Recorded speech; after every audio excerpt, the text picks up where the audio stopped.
in mind with the brocha, all of you. I hope you have the brocha in mind.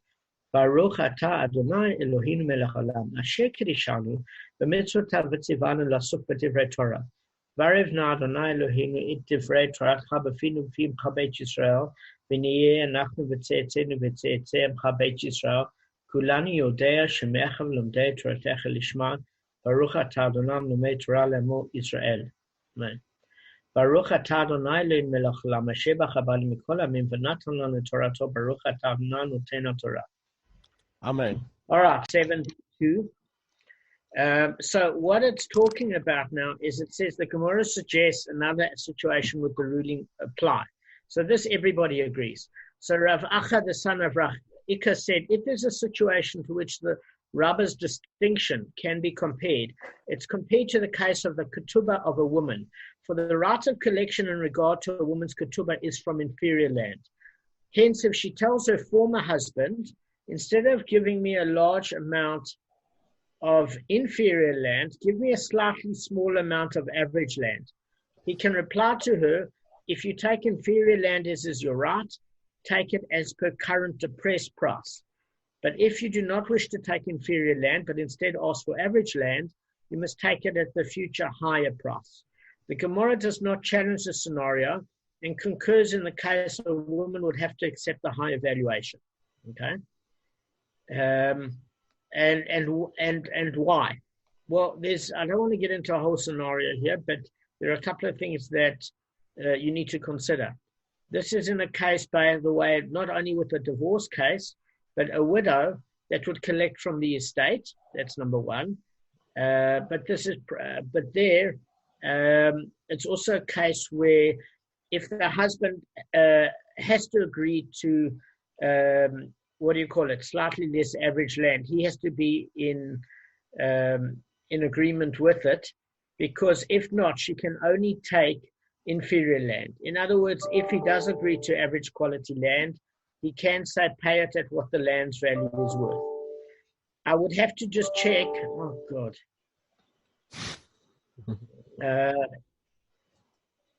I would have to just check what would be the case of a widow.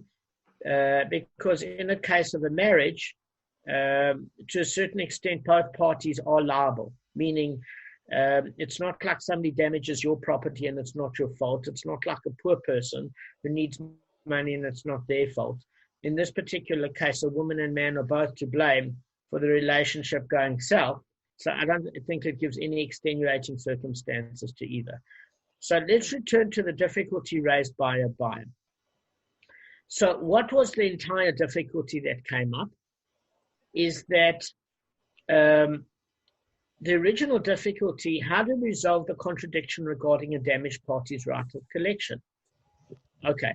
Do you remember that it said the Gemara had an issue with regards to pit, he shall return money, versus Shane and Regel, where he said you shall pay of his choice property or field.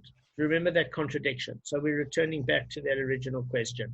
And it said that, how do we resolve the contradiction? Because it appears that a buyer didn't solve it entirely because he didn't agree with Rav Ika.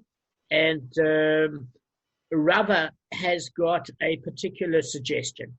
So Rava says that contradiction can be resolved, that even though the damage is entitled to pay with brand, if he chooses to do so, he must pay with the best brand that he possesses. Okay, so if you remember the word, he shall return. What did he shall return come to imply? That you can pay with things other than money. Because with the pit owner that damaged the animal that fell into it, remember he said he can pay money. It used the term he can pay money. When it uses the term he shall return money, what the Gemara was coming to say before was the term he shall return means you can pay with financial equivalents that you can convert into cash. Do you remember? The word he shall return is superfluous. Yes. Okay, good. So what Rava is saying here is that if you are paying with other goods, even bran, and why do they use an example of bran? Because you feed bran to animals. So it's not known as what you call a chic product or a fancy product. And he said, if you are even paying with brand, the cash equivalent of what the value was that you damaged, you have to pay with the best brand that you possess. So that's what it's talking about, the best, if you're not paying with land. And then cash is obviously better than everything. Why? Because cash solves the problem of loss. Fine. In terms of restitution. So the Gemara refutes the answer of Rava. We're on Rava now. And he resolved to say you give whatever he gives, he must give of his best. So what's the refutation? It's very simple. That the term that's written is the choicest of his field. So when I say the choicest of his field, what is that trying to imply? It's trying to imply that the limitation is when one pays with land. Does that make sense? Mm-hmm. If not, I can clarify. So what I'm simply saying is this. It could simply use the word, he shall pay his choices. So if I'm saying you must pay your choicest or your most superior, it's a blanket rule to pay everything of the most superior. So when the statement in the Torah says he shall pay his choicest of land, it's coming to what? Discuss land only. Does that make sense? That's according to Rashi. So the refutation says that what do they consider to be acceptable or consider to be superior? So another resolution is offered, and that comes with this particular agreement. There's Rav Papa and Rav Huna. Now, I don't know if you remember who Rav Huna is. He's the son of Rav Yeshua. Okay, so they both came from the same rabbinical academy. And they explained the matter as follows. All items are considered superior regardless of quality, because if any item cannot be readily sold here, it can be sold in another city. So what are they actually saying? They're saying, listen, what's the definition of superior here? They want to say that superior is anything that can recover the losses of the damaged party, meaning first prize is cash. You with me? First prize is cash. Mm-hmm. The person is immediately financially recovered. The second prize is superior land. Why? Why is it second prize? Because the person still has to go to the trouble of selling that land. So there is schlepped on the part of the damaged party. But it could end up being better for the damaged party. Why? Because technically, if he holds on to it, it could be worth more in Nissan. But they don't encourage that because that's going to ruin the relationship with his neighbor. Because his neighbor is going to say, listen, I understand you needed to sell it again at the depressed price because you needed your money now. And I took a loss and you went to the schlep of selling it fine. But if you're holding on to it for 6 months, say you damage a wealthy person and you're taking advantage, I'm not really going to consider you a good mate of mine. You could have waited a couple of months. So the reality is, why do we give the damaged parties superior land? So that buyer would jump at it. That's what the term is in the Gemara. That in other words, it's hot property, that everybody will jump at it. So superior could be anything that you sell quickly, cash, or literally superior quality land that buyers jump at to go for. Now, when we use the term, and we mentioned this before, if it can't be sold in this city, it'll be sold in another. Don't imagine it to be a city that you imagine it today. Remember, I used the example of even if you're going to four ways, it takes you 45, 50 minutes to get there and another hour to get back. If you look at that in terms of traffic and distance, it's the same as going halfway to Durban, spending 2 hours at no traffic. So cities then were not very populated. What they considered a city was what we'd call Ventersdorp, a tiny town. People were living very close together. There wasn't what you call mineral identification. Remember then when you started mining gold and all sorts of other precious metals, etc., that's when cities started to develop. In those days, cities developed by water estuaries so that it could feed the agrarian economy, like the Nile that developed and all the Egyptians built around the Nile, etc. So when we say a city, we're talking about going from the equivalent, literally, from Glen Hazel, maybe down to the other end of the Kempton Park, at most. That's at most. So it's certainly not a schlep. All right. So there are two different opinions. One is the choicest of field is literally superior land, and basically Rava said that also your just to summarize that whatever you sell, brand, etc., to convert it to cash has to be the best that you have, even if it's a mundane material like bran or oats to feed a goat. And the Gemara refutes it. It says any sort of collateral that you have that can be easily converted into cash is the term that's considered superior because it fulfills the goal. Okay. Whereas when it's talking about land, it's literally talking about superior land so that buyers will jump at it. So Rav Papa and Rav Huna said that you can even sell, the son of Yeshua, you can even sell average stuff as long as it's exactly the equivalent. So Kevin's question is right. Kevin says, well, what if there's a dispute that comes up?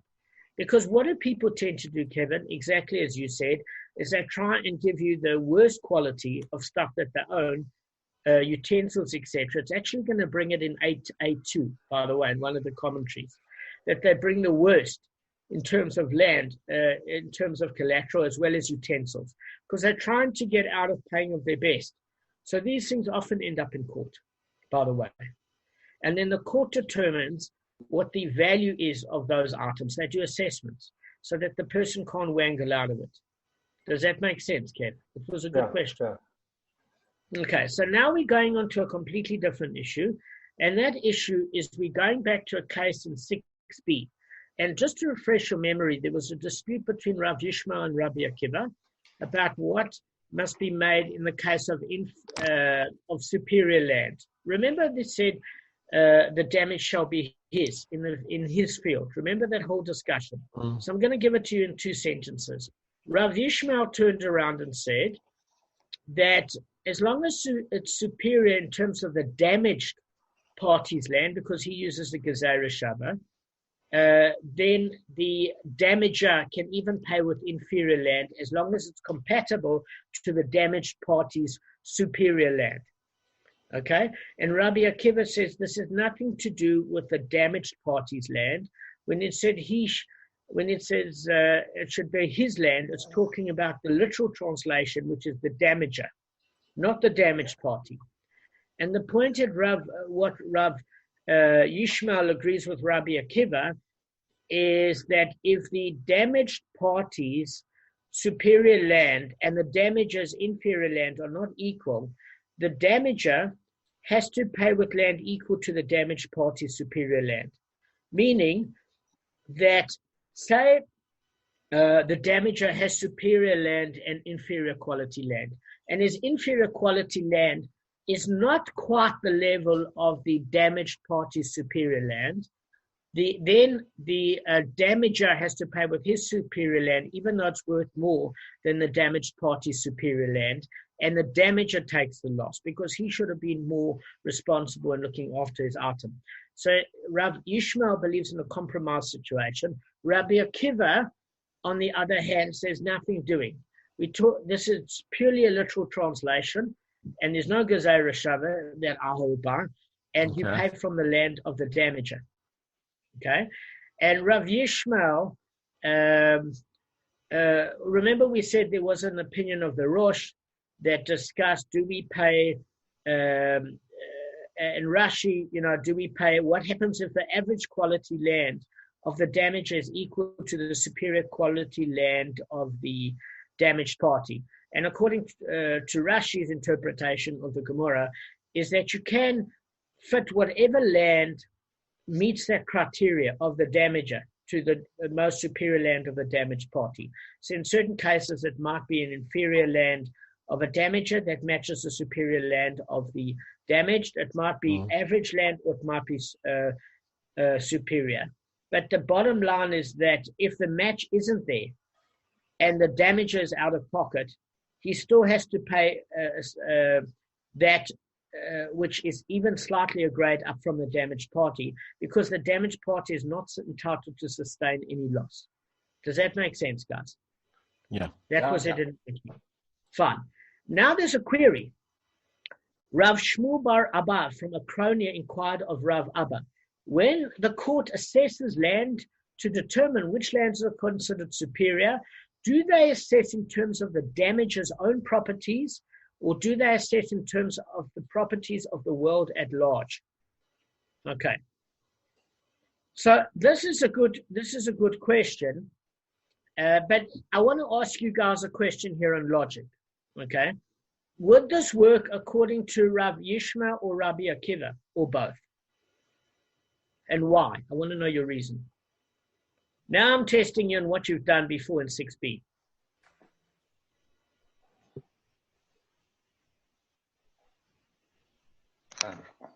Guys, it was a question. Yeah, I know. Is it more Rabbi? I'm just guessing. Is it more Rabbi Akiva's direction? Tell me why. Just put a reason to it. Whatever you say, just give me a good reason. No, I could be wrong. Okay. So Rabbi Akiva always considers the damage law. Okay, Rabbi Akiva always considers the damage job in terms of, taking from his quality land rather than the damagee. The damagee is always getting a little bit more based on Rabbi Akiva's thinking, if there should be any sort of doubt as to which, well done. Okay, Perfect. so Perfect. so it's a class, it's an example. You know what, Michael, you're right. Yeah. Before you retract what you write about, let me give you credence for the fact that you're right. I didn't want you to backtrack because you were on a good wicket. You need to have confidence in what you say. You are perfectly right. Gav, that's why we would miss Marco if he left the shear. No, 100%.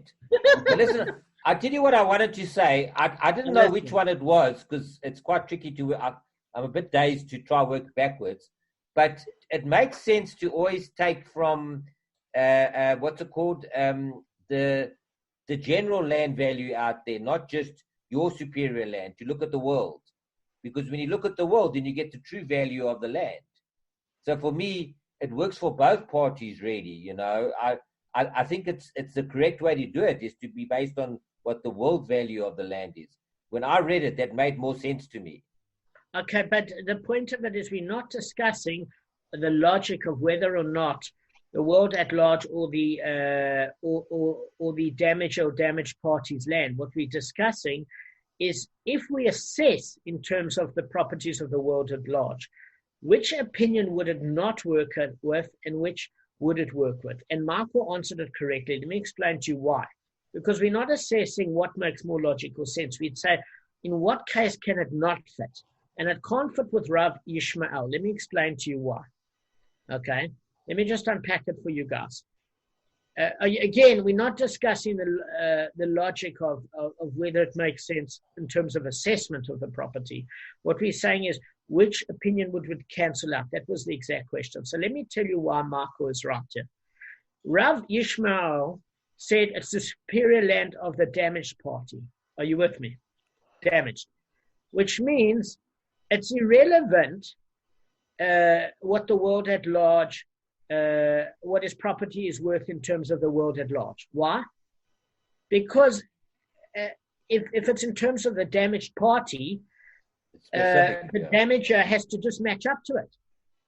In other words, say whose superior land, the damaged party's land, is average land according to the world at large. It doesn't matter because whose land was damaged? The damaged party. So if you ate in my field and you damaged my field, right? And you ate a row of superior quality land. It doesn't matter if there's better land out there in the world and my land is only considered average land to the world at large. You only have to replace the land in equal value to what my land is worth. So if you've got land that, as the damager, that is maybe superior in terms of quality of the world, but your inferior land will match the damage you caused. As long as it matches the land of my superior land, I'm fine. It doesn't matter whether you got better property. According to also the other way around, Damon, let me just mention something. If the guy's got superior land that's considered inferior in the world. Who's the guy? Is it the damaged or the damager? The damager.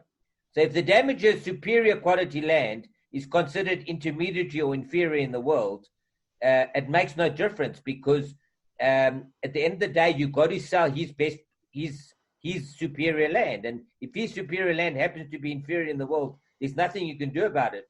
No. There is. That's where that's where the whole dispute is going to come with regards to Rabbi Akiva.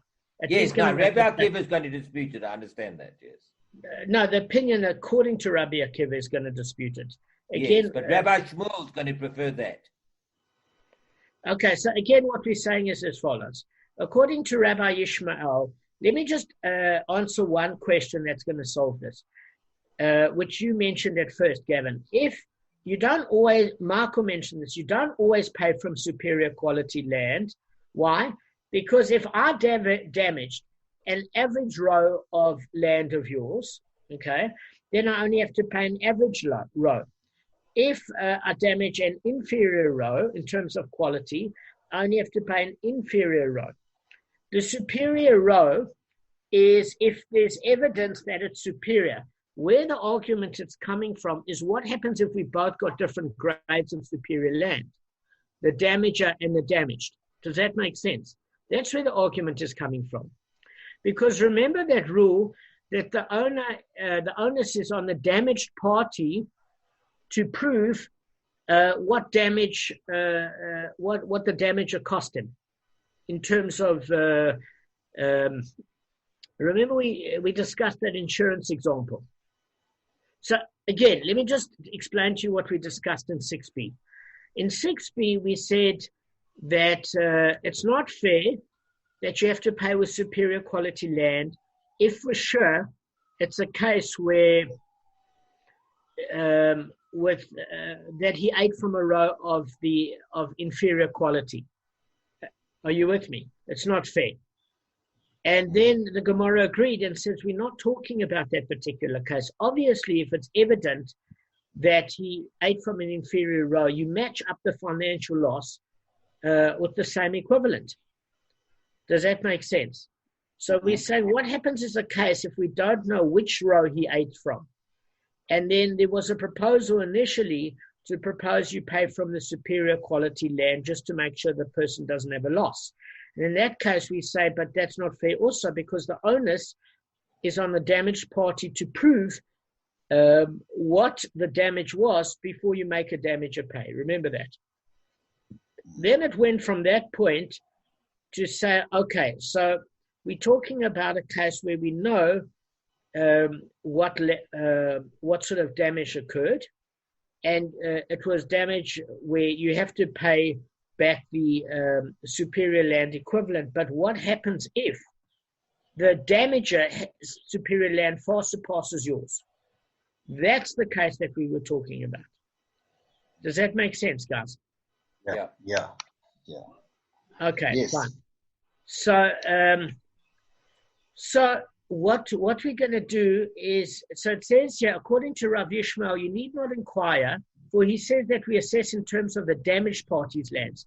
Thus, the damager can definitely pay with any land that is equivalent in value to the damaged party's superior land, regardless of whether it is superior by the standards of the world at large. When should you inquire? You should inquire according to Rabbi Akiva, who says that we assess in terms of the damager's own land. Okay, I'm going to repeat it. There was a chopper that went in. When should you inquire? You should inquire according to Rabbi Akiva. It says that we assess in terms of the damager's own land. So what is the law? Do we say that the merciful one stated that the damager must pay his choice field only in order to exclude the damaged party's choices field? Or perhaps the phrase his choices fields means to exclude even the world's choices, requiring that the damager pay with his own best field, no matter how superior his other fields are. So let me just unpack it. This is 7b3. 7b4 is as follows. It's saying as follows. It's saying that, look, say a case say a case where a damager has superior quality land, okay? But his superior quality land, and say he's got average land. Say his average land is equivalent to superior quality grade by the world standards. Say he's a Harry Oppenheimer, okay? or a Jeff Bezos or whatever he is, and his average land is considered superior by the world at large. According to Rabbi Akiva, we're not having to have a compromise with the damaged party. He doesn't hold by the Gezerah Shava. Is it suitable that the damager pay with his average land because it's equivalent to the superior land of the world at large? Or do we say that the damager has to pay with his superior land, even though it's far more superior than the world at large, which means there's a loss to the damager? Which way do we work? That's where the question lies. So don't we always, but don't we always go back to the fact that we look at the damagee, the guy who was damaged, he's superior land. Don't we look No, that's only according to Rabbi Yishmael, who said we need to achieve some sort of a compromise. Oh, sorry, God. Sorry, God. But does Rabbi Akiva hold that it's based, if you Jeff Bezos and your average land is superior in the world, then that's good enough? No, he doesn't hold like that. He doesn't hold I also didn't think so. So who holds like that then? So I'm a bit confused. So I'm saying just keep the base principle here, is that these are people that are asking how Rabbi Akiva's court case is applied. Okay? So in other words, Rabbi Akiva just said, listen, we're looking at the literal translation of the verse. When it says his choice property, it's talking about literally in terms of the damager. Even Rabbi Yishmael agrees that Rabbi Akiva is using the literal translation. Okay. Even Rabbi Yishmael agrees with that. He's just saying that the Gezerah Shava can come to allow for a compromise in a situation where the superior land of the damaged party is equal to the inferior land of the damager, because you're not going to damage to extent more than if it's eating in the field of another, then the damaged party's land. So that's why he's bringing a Gezerah Shava. But when the inferior quality of land is not equal to the damaged party's superior quality, he has to either match up with average quality land or superior quality land, even if the damager's superior quality land supersedes that of the damaged party. As long as the damaged party has restitution, he can't take a loss. If the fields are not quite equal, the damager takes the loss. That's all Rabbi Yishmael is saying. Rabbi Akiva says, listen, I'm not interested in any Gezerah Shava. I'm interested in the literal translation of the word, which says, he pays from his choicest field. So who is he that pays? It's the damager. So he's Mefurish is looking at the literal translation. Now, this whole question about how do they assess it, that was Rabbi Shmuel Bar Abba from Akronia, and he inquired of Rav Abba. So these are students of Rabbi Akiva and generations that came afterwards. They're the ones that have got to apply the law here.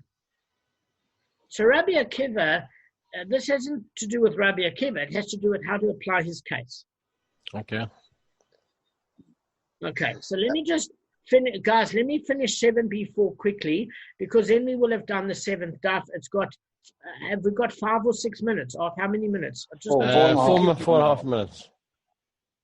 All right, guys, let me just quickly read it. So we say we've done the seventh daf this week. We need to. He says to Rav Abba says to Rav Shmuel Bar Abba, the merciful one stated that the damager must pay with his choicest field. And you say, consider the possibility that they assess in terms of the world at large. The word his clearly indicates that the evaluation is made according to the damager's land, and he therefore must pay with his best field that he owns. So when he's saying, listen, I don't understand the question, Rav Abba said. He said, I don't understand, because when it says he pays his choicest field, it's not talking about the word. He uses the word his. Okay. So he says there's not even a discussion. But there's a counter discussion which turns around and says it's not the word his choicest field, meaning the damages, it's his field of choice. Okay. Meaning that if there's land in the world that's equivalent to his average quality land, he can choose to pay with that average quality of land, providing it meets the criteria of the world at large. And therefore the Gemara objects to that conclusion, and they challenge the view from this brisa Because it said, and I'm just going to quickly end off, if he owe money to a damaged party, a lender, and a woman for a ketubah, and he possesses only superior land, they all collect from superior land. So it says, all right, let's just take a simple case here. The guy only has superior land. So whether it's a damaged party, a lender, or a woman for a ketubah, you pay from superior land. If he only has average land, they all collect from average land. If he only has inferior land, they all collect from inferior land. If he has all three grades of land, the damages are paid with superior land, lenders are paid with average land, and a woman's ketubah is paid with inferior land. Okay? If he possesses only superior and average land, damages are paid with superior land, and the lender and ketubah of the woman are paid with average land.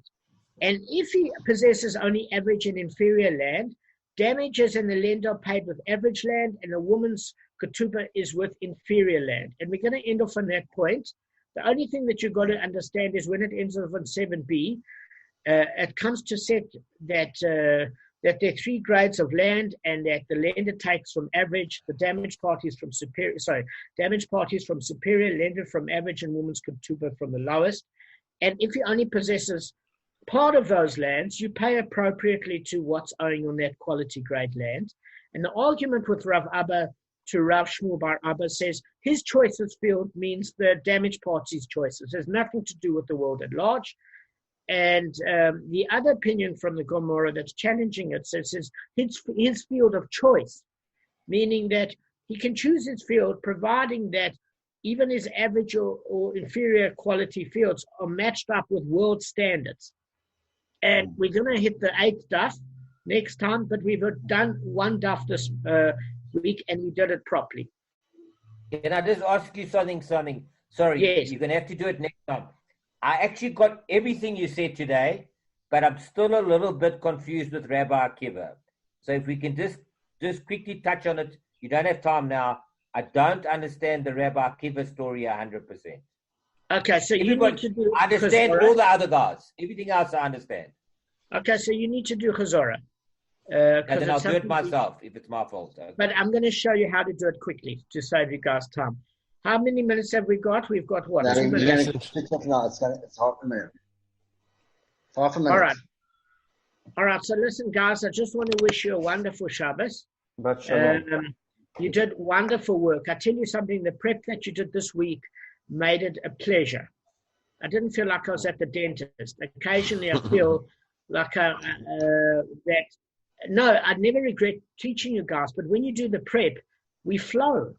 You know what's going to come. You get a sense of it. Yeah. It's not like we're saying the same shit 10 times.